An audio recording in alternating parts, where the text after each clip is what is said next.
నమస్తే. ఆపరేషన్ కగార్లో భాగంగా Maoist party కోలుకోలేని దెబ్బలు తింటుంది. సెంట్రల్ కమిటీలో దాదాపు 20 మందికి పైగా ఒక పటిష్టమైన టీంతో ఉన్నటువంటి మావోయిస్ట్ పార్టీ గతంలో ఈ ఆపరేషన్ కగార్ల వల్ల లొంగుబాట్లు, ఎన్కౌంటర్లతో 5 మెంబర్స్తో ఇప్పుడు చాలా బలహీనపడిందని చాలా వార్తా కథనాల్లో చూస్తున్నాం మనం. తిప్పరి తిరుపతి అలియాస్ దేవ్జీ ఎక్కడున్నాడు? ఇప్పుడు పార్టీ ఆయన చేతుల్లోనే ఉందా? పార్టీ భవిష్యత్తు ఆయనే నడిపించబోతున్నాడా? చాలా వార్తలు వస్తున్నాయి. దేవ్జీ కూడా పోలీసుల అదుపులో లొంగిపోయిండు. ఆంధ్రప్రదేశ్లోని దేవ్జీ ఆయన గార్డ్స్ కూడా అక్కడ దొరికిపోయారు. దేవ్జీ కూడా పోలీసుల ఆధీనంలో ఉన్నారని చెప్పి రకరకాల వార్తలు వస్తున్నాయి. సో తాజాగా గణేష్ ఎన్కౌంటర్ కూడా చూసినాం మనం, హిడ్మా ఎన్కౌంటర్ చూసినాం. సో ఇట్లా కేంద్ర కమిటీలో ఉన్నటువంటి కీలక నాయకులందరూ కూడా ఎన్కౌంటర్లో బలవుతున్నారు, లేదంటే లొంగిపోతున్నారు. మరి పార్టీ భవిష్యత్తు ఏంటి? ఎవరి చేతుల్లో ఉండబోతుంది? మావోయిస్ట్ పార్టీ ఉంటుందా, అంతమైపోతుందా? మాట్లాడదాం. మాజీ మావోయిస్టు జంపన్న గారు ఉన్నారు నాతో పాటు. నమస్తే జంపన్న గారు. వరుస ఎన్కౌంటర్లు, లొంగుబాట్లు ఇవన్నీ చూస్తున్నాం మనం. అయిపోయింది అనుకోవచ్చా? మార్చి 31, 2026 అమిత్ షా ఇచ్చినటువంటి స్టేట్మెంట్ ఇది. ఆయన ఇచ్చిన స్టేట్మెంట్లో భాగంగా ఈరోజు మావోయిస్ట్ పార్టీ ఉంటుందా భవిష్యత్తులో? మనం ఏం మాట్లాడుకోవాల్సి వస్తుంది అసలు పార్టీ నుంచి? ఇప్పుడు మావోయిస్ట్ పార్టీకి గత ఏడాదిన్నర కాలం నుంచి జరుగుతున్న నష్టాలు ప్రజలందరికీ అర్థమవుతున్నాయి. చాలా ఎక్కువగా అంటే కేంద్ర కమిటీ మెంబర్లు, రాష్ట్ర కమిటీ మెంబర్లు నిత్యము 3 రోజులకు 5 రోజులకు చనిపోతున్న విషయాలు, పెద్ద సంఖ్యలో చనిపోవడం, ఇది ఒక ఇంకా చాలా ప్రజలందరినీ, అంటే మావోయిస్ట్ పార్టీ అభిమానులే కాదు, ఆ పార్టీ అభిమానులు ఉండొచ్చు కాకపోవచ్చు కానీ అంటే ప్రజల కోసం పనిచేసిన వాళ్ళు కదా వాళ్ళంతా. దాదాపు 40-50 ఏళ్ళు ప్రజల కోసం పనిచేసిన వాళ్ళు చనిపోవడం అని అంటే ఏంటంటే ఎవరికైనా బాధాకరంగానే ఉంటుంది. అంత ఎందుకు చనిపోవాలి? వాస్తవంగా అంటే సరే, ఒకనాడు వాళ్ళు చాలా విజయాలు సాధించారు. అనేకమైన భూమి సమస్య, కూలి సమస్య, అనేకమైన ప్రజా సమస్యలపైన వాళ్ళు పోరాడి విజయాలు సాధించారు. కానీ ఇవాళ అంటే ఒక అడవిలో ఉండి అంటే ప్రభుత్వ యొక్క బలగాల చేత చుట్టుముట్టబడి దాడి ఏదైతుందో అంటే ప్రభుత్వం చర్చలు చేయటం లేదు, వాళ్ళని పిలవలేదు. మరి అలాంటప్పుడు ఏంటంటే అక్కడ ఉండే కంటే కూడా ప్రజల్లోకి వచ్చి పని చేయాలని కోరుకుంటున్నారు, కానీ చనిపోతున్నారు కాబట్టి బాధపడుతున్నారు. దేశం అంతా బాధపడుతున్నారు. దాంట్లో ఏమి పార్టీల విభేదాలు ఏం లేవు. కొద్ది మంది వ్యతిరేకించే వాళ్ళు, వాళ్ళని వ్యతిరేకించే వాళ్ళు ఉండొచ్చు, కానీ మెజారిటీగా ప్రజలు వాళ్ళు చనిపోయేదని బాధపడతారు చాలా మంది. ఎందుకంటే వాళ్ళంతా పేదోళ్ళ బీడోళ్ళే కదా, వాళ్ళు ఏం ఉన్నత వర్గాలు కాదు, వాళ్ళు ఏం దోపిడీ చేస్తలేరు, వాళ్ళు ప్రజల కోసం ఉన్నారు, ప్రజల కోసం చేస్తున్నారు. అయితే మరి వాళ్ళేమి అంటే కొంతమంది సాయుధ పోరాట విరమణ చేశారు అంటే అది అర్థం చేసుకొని అంటే దాదాపు సుమారు 500 మంది పైగా 500 మంది సాయుధ పోరాట విరమణ. సరెండర్ కాదు, అది చాలా తప్పుగా చెప్తున్నాను నేను. సరెండర్ అనడు మూర్ఖత్వం సరెండర్ అనడు. ఎందుకనంటే దానికి తేడా ఏందనంటే సాయుధ పోరాట విరమణ అంటేనే తిరిగి మరొక బయట చట్టబద్ధంగా ఒక పార్టీ పెట్టి ఒక కార్యక్రమం ప్రజల కోసం చేసే పని. అది కమ్యూనిజం కోసమే. కమ్యూనిజాన్ని వదలలే వాళ్ళు, సోషలిజాన్ని వదలే, నూతన ప్రజాస్వామ్యాన్ని వదలలే. కాబట్టి వాళ్ళు తప్పనిసరిగా ఆ కార్యక్రమం నిర్వహించడానికి వాళ్ళు 22 పేజీల బట్టి లేఖ రాసిండు సోను. ఒకటైతే ఇది ఒక్కటి కాదు, ప్రపంచంలో నేను మళ్ళీ చెప్తున్నా, భారత రాజ్యాంగం పట్టుకుంటారు కదా బయటకు. మళ్ళీ నేను చెప్పేది ఏంటంటే రాజ్యాంగాన్ని పట్టుకుంటారు. రాజ్యాంగం ద్వారానే సోషలిజం వస్తుంది అన్నారు. కానీ రాజ్యాంగం అనేది ఒక ఆయుధం. నేను కూడా చెప్పేది అదే, రాజ్యాంగం ఆయుధం తప్పనిసరిగా. అంటే దాంట్లో పాటు మెజారిటీ విషయాలు ప్రజల హక్కులే ఉన్నాయి కాబట్టి ప్రభుత్వాలు చెయ్యి, కానీ ప్రజల తరఫున నిలబడే వాళ్ళు రాజ్యాంగాన్ని ఒక ఆయుధంగా పట్టుకొని ఏంటంటే ప్రజలను కదిలించాలి. ఆదివాసీలకు, దళితులకు, బీసీలకు, కూలీలకు, రైతులకు, కార్మికులకు రాజ్యాంగం ఆయుధము. కాబట్టి వాళ్ళు ఏదైతుందో వాళ్ళు ఇక్కడికి వచ్చి చట్టబద్ధంగా వాళ్ళు ఏవైతే నిర్వహిస్తూ క్రమంగా, రేపు ఎట్లా అనేది వేరే. తుపాకులు ఇవాళ తిప్పి కొడితే ఏంటంటే ఇప్పుడు 500 తుపాకులు వాళ్ళు ఒప్పచెప్పారు, 500 కూడా ఒప్పచెప్పలే. మొత్తం 1000 తుపాకులు పోయినాయి. 1000 కర్మ 10 లక్షలు 20 లక్షల తుపాకులు సంపాదించవచ్చు 10 రోజుల్లో. 10 రోజులు ప్రజల చైతన్యవంతం అయితే తుపాకులు తెగిన పోలీసు వాళ్ళు రారా, ఇళ్ళకు పోలీసు అధికారులు రారా?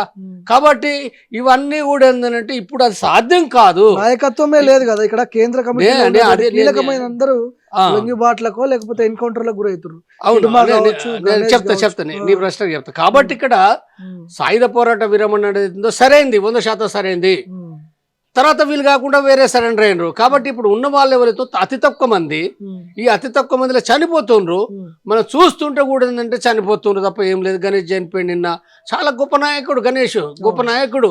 ఆయన ఒక 40 సంవత్సరాల పైగా అంటే ఇక్కడ ఒక విద్యార్థి రంగం నుంచి వచ్చి ఛత్తీస్గఢ్ పోయి అక్కడ పశ్చిమ బస్తార్ లోపల సల్వాజుడుకు వ్యతిరేకంగా నిలబడి మొట్టమొదటగా దానికి నాయకత్వం వహించిన ఒక గొప్ప లీడర్ గణేష్. ఈ గణేష్ మూలంగానే అక్కడ పశ్చిమ బస్తర్ దక్షిణ బస్తర్ లోపల ఉద్యమాలు పెరిగి మొత్తం దండకారణ్యం అంతా బలోపేతం కావడానికి విస్తరించడానికి కారణమైంది. ఆయన ఆ తర్వాత ఒరిస్సాకు పోయిండు ఈ మధ్య కాలంలో. కాబట్టి ఒక గొప్ప నాయకుడు చనిపోయిండు. కాబట్టి ఇప్పుడు ఉన్న వాళ్ళు కూడా మిగిలిన వాళ్ళు కేంద్ర కమిటీ మెంబర్లు ఇప్పుడు ప్రశ్న 5 ఉన్నారా, 6 ఉన్నారా, 7 ఉన్నారా ఉండొచ్చు. రాష్ట్ర కమిటీ మెంబర్లు కూడా ఉన్నారు. రాష్ట్ర కమిటీ మెంబర్లు కూడా ఉన్నారు. ఒరిస్సాలో కూడా ఆర్గనైజేషన్ అది ఇప్పుడు పోయిందని కాదు. ఇప్పుడు మెయిన్ తలకాయలే లేచిపోతున్నాయి కదా, హెడ్ అంటారు కదా, గుండెకాయనే లేపేస్తున్నారు కదా. ఇప్పుడు ఒకటి ఏంటంటే తలకాయలు లేచిపోయినా చనిపోయినప్పటికీ, తలకాయలు చనిపోయినప్పటికీ మళ్ళీ రాష్ట్ర కమిటీ వాళ్ళు ఉన్నారు, లేరని కాదు, ఉన్నారు. ఛత్తీస్గఢ్లో ఉన్నారు, ఒరిస్సాలో ఉన్నారు, జార్ఖండ్లో ఉన్నారు. కాబట్టి ఇక్కడ ఇప్పుడు పేపర్ లోపల ఇప్పుడు దేవ్జీ ఒక్కడే, దేవ బర్సీదేవ్ ఒక్కడే, ఈ ఒక్కొక్కడొక్కడని పెడతా అంటారు. ఆఖరికి అంత కేంద్రీకరిస్తారు, దాడి చేస్తారు, చనిపోతారు. కాబట్టి ఇక్కడ సరే 1.5-10 మంది ఉన్నారు. ఈ చర్చ కంటే కూడా తగ్గిపోయిన మాట వాస్తవము. తర్వాత ఇప్పుడు నీ ప్రశ్న ఉంది, ఇది పార్టీ ఎవరి ఆదేశాల మేరకు నడుస్తుంది? ఇప్పుడు పార్టీ ఎవరి ఆదేశాలు? చనిపోయిన తర్వాత పార్టీ సమన్వయం లేదు కదా, కేంద్ర కమిటీ మీటింగ్ లేదు కదా, ఎవరు ఆదేశాలు ఉంటాయి? చెల్లా చెదురైపోయారు. ఎప్పుడో అయిపోయింది కదా, చెల్లా చెదురైపోయిందని ఎప్పుడో అయిపోయిందని చెప్తున్నావు. నేను ఎప్పటి నుంచి చెప్తానా, సోను చెప్తూనే ఉండు. వాళ్ళ మధ్యన వాళ్ళు చెప్పారు కదా, బసవరాజు ఇచ్చిన స్టేట్మెంట్లో వాళ్ళు ఇచ్చిన దాంట్లో బట్ట మార్చి నుంచి పెడుతున్నారు. మేము కలవడానికి అవకాశం లేదు, మాకు టైం ఇవ్వండి, 1-2 నెలలు ఇవ్వండి, మేము మాట్లాడుకొని సాయుధ పోరాట విరమణ విషయాన్ని కూడా స్పష్టంగా చెప్తామని కూడా చెప్పారు. దేవ్జీ లాంటి వాళ్ళు ఎంతమంది ఉంటారు పార్టీలో? దేవ్జీ ఒక్కడే పార్టీని ఎవరైనా గణేషే, దేవ్జీ, సోనునే. ఒకరు లాంటి మరొకరు ఉండరు. కేంద్ర కమిటీ మెంబర్లు 6 ఉంటారు, 7 ఉంటారు, అది వేరు. ఆయన లాంటి వాళ్ళు అంటే ఎట్లా? ప్రతి మనిషికి తేడా ఉంటది కదా. కాబట్టి దేవ్జీ అనేది ఒక ప్రముఖమైన నాయకుడు. సిఎంసి చీఫ్ ఉన్నాడు. సిఎంసి చీఫ్ అంటే మిలిటరీ కమిషన్ చీఫ్, ఆయనే పొలిట్ బ్యూరో మెంబరు. అయితే ఇప్పుడు దాంట్లో ఎవరు సెక్రటరీ ఎన్నిక కాలే, కేంద్ర సెక్రటరీ ఎన్నిక కాలేదు. ఎందుకు ఎన్నిక కాలేదు? కేంద్ర కమిటీ మీటింగ్ జరిగినప్పుడు ఎక్కడి నుంచి ఎన్నిక అవుతుంది? కేంద్ర కమిటీ మీటింగ్ జరగలేదు, ఏళ్ల తరబడి జరగలేదు. ఇప్పుడు జరిగే అవకాశాలు లేవు, వాళ్ళు కలిసే అవకాశాలు లేవు. కాబట్టి ఇప్పుడు ఈ స్పష్టంగా మనం గుర్తుపెట్టుకోవాల్సింది ఏంటంటే, ఏదైనప్పటికీ ప్రముఖ నాయకుడు. కాబట్టి దేవ్జీ అయినా ఎవరైనా, దేవ్జీ ఒక్కడు అంటే కోఆర్డినేట్ చేసిన దేవ్జీ ప్రయత్నం చేస్తాడు, సాగర్ చేస్తాడు, మల్లారా రెడ్డి చేస్తారు. ఎవరి పరిస్థితుల్లో కూడా వాళ్ళు చేస్తూనే ఉంటారు. కాబట్టి ఎవరేం చేసినప్పటికీ కూడా ఇప్పుడు ఏదైతుందో ఒక ప్రమాదకరమైన అంచులో ఉన్నారు మావోయిస్ట్ పార్టీ. అది ఒక చివరి, నేనేమంటున్నా, అంతిమ దశ. ఇప్పుడు తెలంగాణ నుంచి మల్లార్ రాజిరెడ్డి, తిప్పరి తిరుపతి, ఇంకొకళ్ళ పేరు ఏదో వినిపిస్తా ఉంది. 3 మాత్రమే ఉన్నారు, మిగతా వాళ్ళు బీహార్, ఒరిస్సాకు సంబంధించి. ఇప్పుడు ఎవరైతేందండి, ఇప్పుడు తెలుగు వాళ్ళతోటే కాదు కదా, 5 మాత్రమే సెంట్రల్ కమిటీ కుదించబడింది. నేను ఏమని చెప్తుంటే 5 ఉంటారు, 6 ఉంటారు. అవసరమైతే మరొకరిని వాళ్ళే ప్రమోట్ చేసుకుంటారు, పెట్టుకుంటారు. ఏం సమస్య ఉంది? ప్రమోట్ చేసుకుంటారు, పెట్టుకుంటారు. వాళ్ళు ఏం పెద్ద పెట్టుకోరండి కాదు, పెట్టుకొని ఉంటారు. ఇప్పుడు మనకు చెప్పరు, వాళ్ళు అక్కడ వాళ్ళకి చెప్పుకుంటారు. మీరు ఒకవేళ మేము చనిపోతే సీసీ బాధ్యతలు ఎవరు నిర్వహించాలి వాళ్ళు రాస్తారు, చెప్తారు. అది ఉంటుంది, అది సమస్య కాదు. అది సమస్య సీసీ కోఆర్డినేషన్ లేదు, ఒకటి కేంద్ర కమిటీ మీటింగ్ లేదు. కాబట్టి ఎవరు చనిపోయినా నష్టమే. అంటే దేవ్జీ చనిపోగానే మొత్తం కథం అయిపోతుంది, దేవ్జీ ఉంటే మొత్తం నడుతుందని కాకుండా, దేవ్జీ ఒక ప్రముఖమైన నాయకుడే. కాబట్టి ఇక్కడ ఒక పార్టీ సిస్టమ్ కు సంబంధించి వచ్చినప్పుడు టోటల్ గా ఆ పార్టీ నాయకత్వ శ్రేణులు ఏవైతున్నాయో ఇవాళ ఉన్న పరిస్థితుల్లో అది సాధ్యం కాదు. కాబట్టి అక్కడ ఉండి చనిపోయే కంటే, అక్కడ ఉండి నష్టపోయే కంటే కూడా బయటికి వచ్చి తప్పనిసరిగా మీరు ఇక్కడ ప్రజలు చైతన్యవంతం చేయండి, సంఘాలు పెట్టండి, పార్టీని పెట్టండి. కాబట్టి ఇది తప్ప మార్గం లేదు. ఇది తప్ప. ఇప్పుడు కొంతమంది ఏం చెప్తున్నారు అంటే, మల్లోజుల వేణుగోపాల్, ఆశన్న లాంటి వాళ్ళు లొంగిపోయిన తర్వాత కీలక నాయకుల ఎన్కౌంటర్ జరుగుతున్నాయనేది ఎలిగేషన్స్. తలకాయలో కూడా పెండ ఉన్నది అంటాను నేను. ఇదే నువ్వు మాట పెట్టు, తలకాయల పెండ ఉన్నది అంటానా. ఏ ఎన్కౌంటర్ మనకి ఏం తెలుసు? ఒక ఇన్ఫార్మర్, గ్రామంలో ఇన్ఫార్మర్ పట్టుకోవాలంటే చాలా విచారించాల్సి వస్తుంది. వాళ్ళు లొంగిపోయి బతకాలనుకుంటే లొంగిపోయి బతకొచ్చు కదా. సాయుధ పోరాటం విరమణ చేసి ప్రజల కోసం బతకడానికి ఉన్నారు, విధవ పైసల కోసం కాదు, విధవ డబ్బుల కోసం. మూర్ఖులకు కమ్యూనిజం తెలియదు, మార్క్సిజం తెలియదు, మార్క్సిజం తెలియదు, కమ్యూనిజం తెలియదు.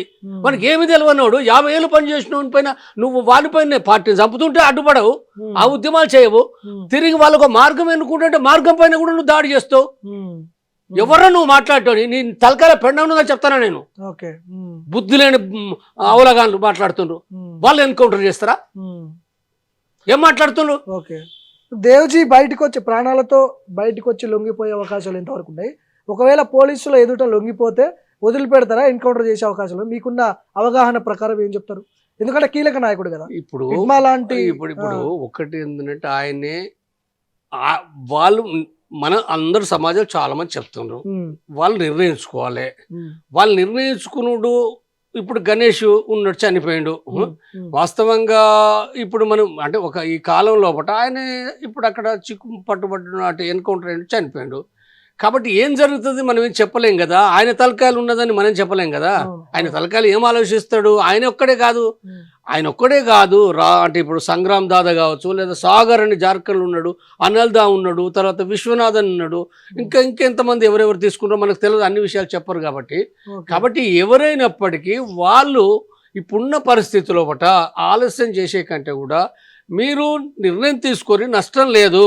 అంటే ఇప్పుడు ఈ మూర్ఖులు ఇప్పుడు ఇట్లే మాట్లాడుతుండ్రు. ఇప్పుడు సాయుధ పోరాట విరమణ అన్నారు, ఇన్ఫార్మర్లు అన్నారు కదా. అంటే ఇవన్నీ బేకార్ మాటలు మాట్లాడి వాళ్ళు రాకుండా చేస్తుండ్రు. రాకుండా అంటే వాళ్ళు అక్కడ ఉన్న లేనిది ఈ అమ్మాయి ఈడికి వచ్చి చచ్చిపోతే తిట్లేందుకు? అంటే బతికినంత కాలం 40 ఏళ్ళు 30 ఏళ్ళు బతికిన చేసినాము, వీరుల్లాగా చనిపోతాం వాళ్ళు అనుకుంటారు. వీరుల్లాగా చనిపోతే అందరం జోహార్లు చెప్తాం, అది వేరే విషయం. కానీ జోహార్లు ఉండి కూడా పని చేయాలి కదా ఇక్కడ. అంటే ఇప్పుడు ఇక్కడ ఉన్న బటబాజీలు పని చేయాలనా? బటబాజీలు అంటే చెట్టు పేరు చెప్పుకొని కాయలు అమ్ముకుంటాడు వాడు చేస్తారా? సాయుధ పోరాట ఉద్యమాలు చేస్తారా వీడు? చాదస్తపులు వీళ్ళు ఉద్యమాలు చేయరు కదా. ఎవరు చేయాలి? కమ్యూనిజం తెలిసిన వాళ్ళు, మార్గం తెలిసిన వాళ్ళు, ఉద్యమ అనుభవం వాళ్ళు, వర్గ పోరాట అనుభవం ఉన్న వాళ్ళు చేయాలి. వాళ్ళకు ఉన్నది అనుభవం ఉన్న వాళ్ళు వచ్చి ఇక్కడ నువ్వు ఒక మార్గం వేయాలి కదా యువతరానికి.